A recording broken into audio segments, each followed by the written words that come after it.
Welcome fellow gamer, I'm Dun Mountain, and in today's video we are going to discover if you should spend your money on the new tactical game called Grayzone Warfare. I'm going to explain the pros and cons of this game, to help you decide if this game is made for you and if you should invest your money right now on Grayzone. This game, since its release date, has had mixed reviews on Steam, but I understand why this is happening. And if you want to discover more about this game, well, this video may help you.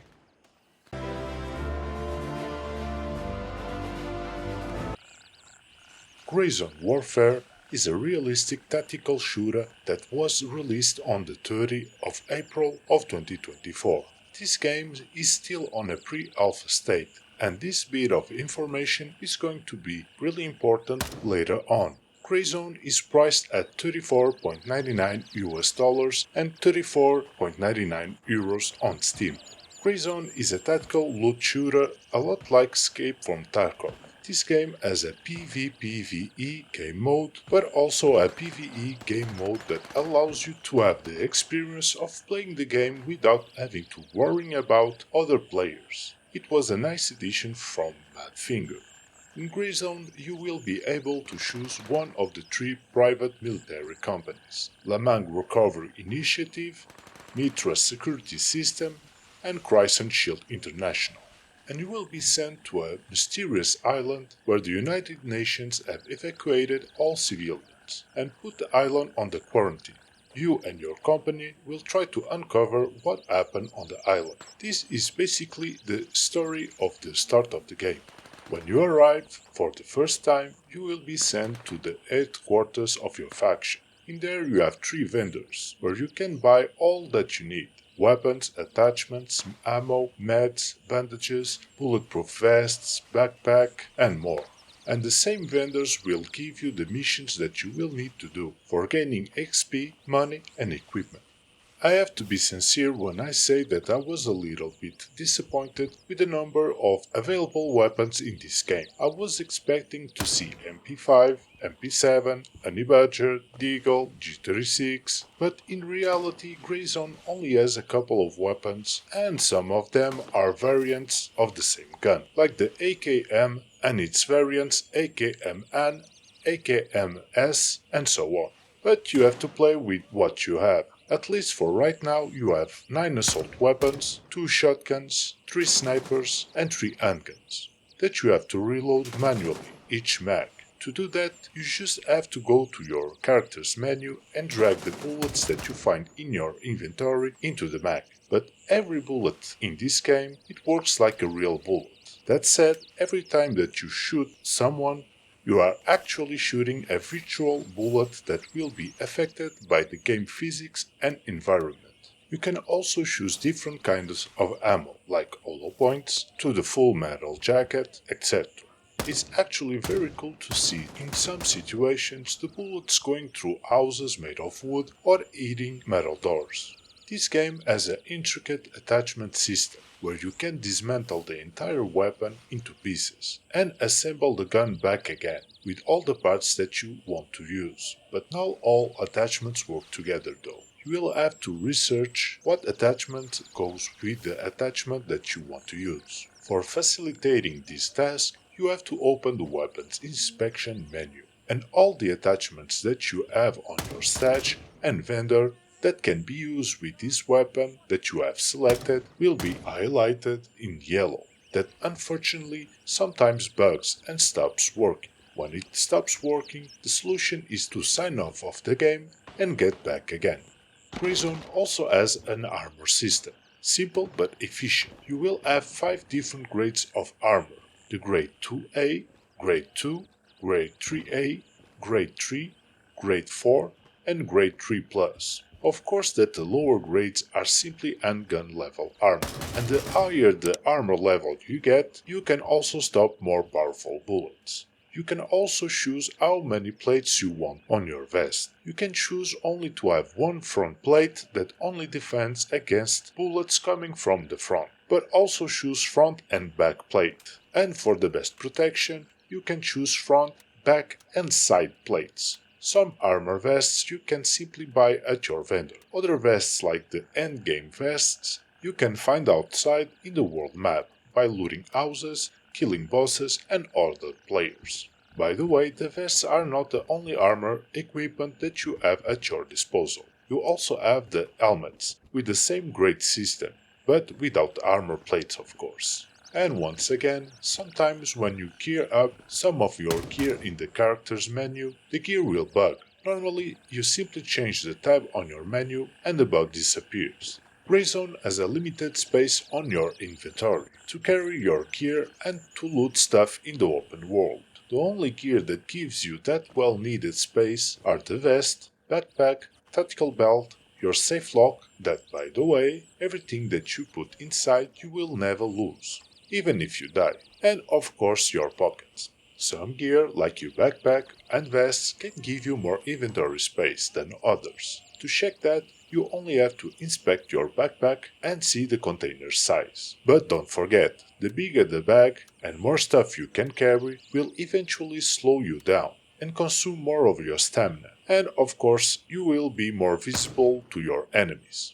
And if your enemies find you and fire some shots injuring you, well, you have the medical system to heal you. At first glance, all the medic kits that you can bring with you and all the different traumas and injuries that you can have looks like a complex system. But actually you have a lot of medical equipment that do almost the same thing but quicker. For example, if you are bleeding, you can use the tourniquet to stop the bleeding. Tourniquets are one of the fastest ways to stop the bleeding.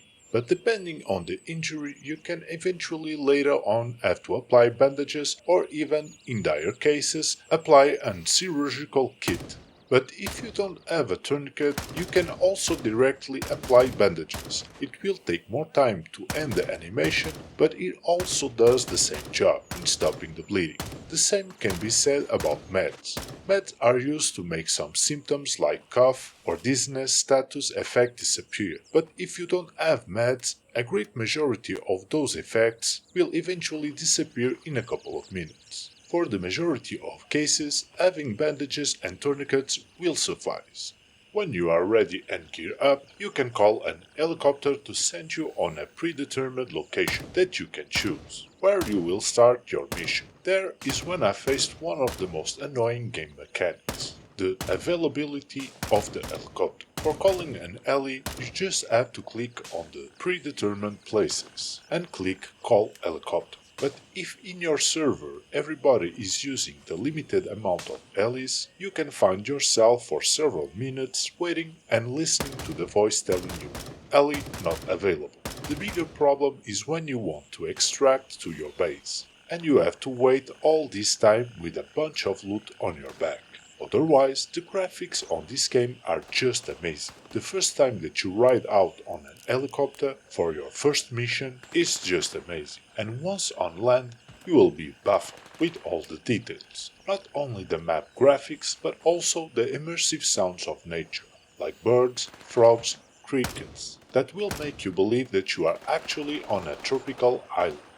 But you will also face some technical problems. Like even with a modern PC, you will see some stutter. So if you have an old or mid-range PC, you can eventually struggle with this game.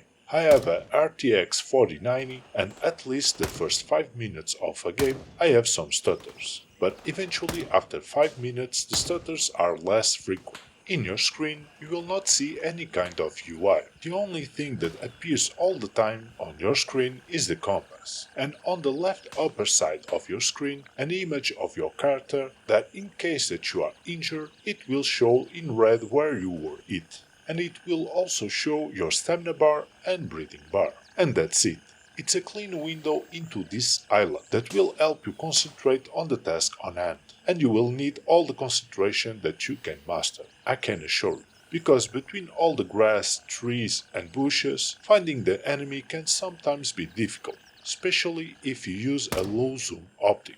I suggest you, before going on your first mission, to buy an ACOG scope that will help you tremendously in finding your enemies easier. But if you still struggle on knowing where your enemies are, try to use some sound cues. You can use the sound of the enemy's footsteps, the sound of guns firing, and also if the enemy's NPCs are aware of your presence, they will talk to you. And the sounds in this game are actually good to pinpoint the location of your enemies. But I noticed that sometimes the sound bugs, and it stops working. Not all the sounds, but at least some wildlife and environmental interaction sounds. The missions that you will embark on will basically send you on finding missing or dead people, find or deliver medical and other packages. But it will not evolve too much the history of the game, at least at the start. None of the missions are narrated, it's just text to read. It lacks some of a more personal and engaging storytelling, in my opinion, that makes you disconnect from the story. And once that you have completed your mission, you will have to come back to your base and reclaim the reward from the vendor that gave you the mission, and basically repeat all this process again and again.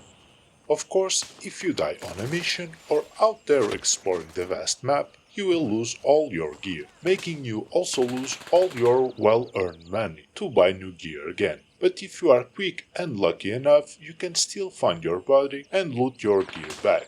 But most of the times, your body will already be looted by someone else.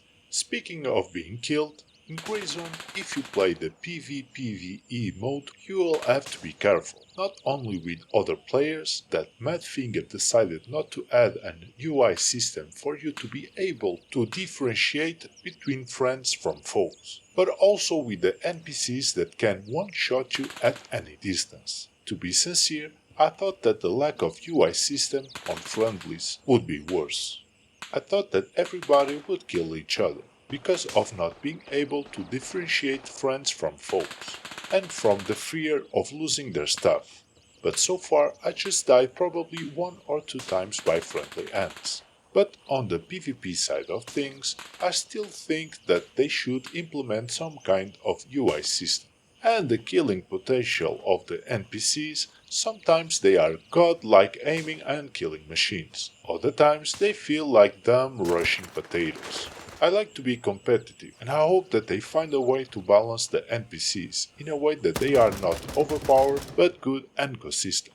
I know that there's still a lot to discover and understand about grayzone that I will not be able to discuss in this video, but I will continue to make content about grayzone on this channel.